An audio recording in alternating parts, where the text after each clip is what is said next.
espero que estén muy pero muy bien. Hoy vengo con un nuevo video y este se trata de 3 palabras con cada consonante del alfabeto Ekchi, ya que en un video anterior vimos 3 palabras con cada vocal.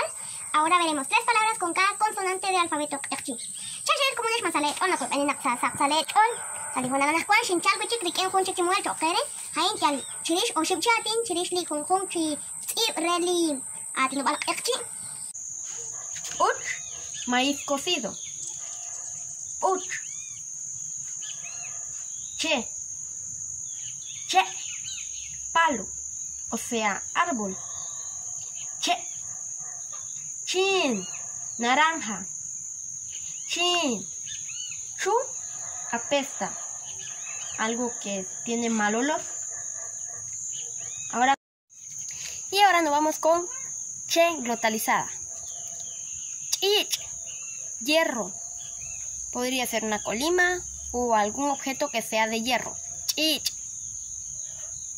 Cho, ratón. Cho. Chat, cama. Chat. H, jonal, tiempo. Podría ser hora o momento. Jonal. Hap, lluvia. Hap. Hal, mazorca. Hal. J. Hut. Un calificado. Hut, como quien dice calificar, o podría ser la firma a la vez. Hut. Jun, uno. Jun. Home, guacal. Home. K. Calajel, borracho. Calajel. Car, pez, o sea, pescado. Car. Cashlancua, pan. Cashlancua. Y ahora nos vamos con la K glotalizada.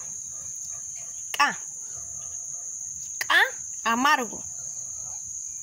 K. Ángel, trabajo.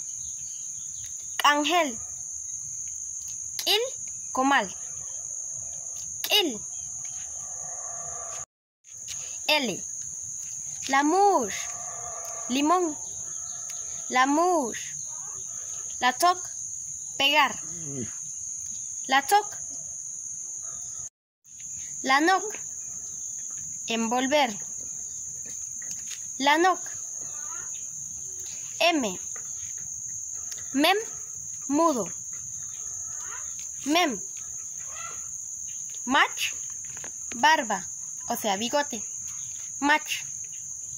Mu, sombra. Mu. N. Napej, madre. Napej,